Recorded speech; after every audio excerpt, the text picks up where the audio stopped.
Why this message matters. Life is a battle. You feel it every day. The pressure, the fear, the uncertainty, the weight of everything going wrong, the struggle to trust God when things don't make sense. But in John 16:33, Jesus speaks words that cut through the noise. In this world you will have trouble, but take heart. I have overcome the world. That's not just encouragement. It's a declaration of victory. But what did he really mean? Because let's be honest. We still feel the trouble. We still feel the pain. If Jesus has overcome the world, why does life still feel like a fight? Today we're breaking down John 16, what Jesus was really saying, and why this truth changes everything. The last words before the cross. John 16 isn't just another teaching. This is one of Jesus' final conversations with his disciples before he goes to the cross. He knows they're about to enter the darkest season of their lives. He's preparing them, not just for the suffering ahead, but for the reality of following him in a broken world. He tells them, you will be hated. John 16:2, you will face sorrow. John 16:20, you will feel abandoned. John 16:32. Imagine their fear. Their leader, the one they've given up everything to follow, is telling them things are about to get worse.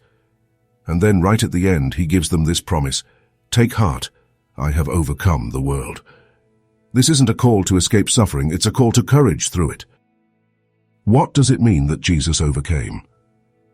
When Jesus says he has overcome the world, he's not saying life will be easy.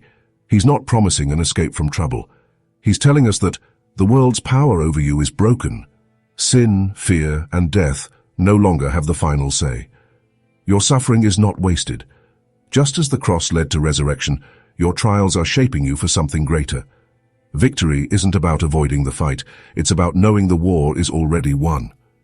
This is the mindset shift that changes everything. Why do we still struggle if Jesus has already won? This is where many people get stuck. If Jesus won, why do I still feel defeated? Why am I still battling temptation? Why does fear still paralyze me? Why does it feel like darkness is winning? The answer? Because we're in the middle of the story. Think of it like this. If a war is declared over, does that mean the fighting stops immediately? No. The battles continue until the enemy is fully removed. That's where we are. Jesus has already secured the victory, but we are still walking through the battlefield. That's why he doesn't say, you will have an easy life. He says, you will have trouble. But trouble doesn't have the last word. How do you live in the victory Jesus promised? Jesus' words aren't just a nice idea, they're a command. Take heart. That's an action, a mindset, a way of living. Here's how you do it. Stop fighting a battle that's already won.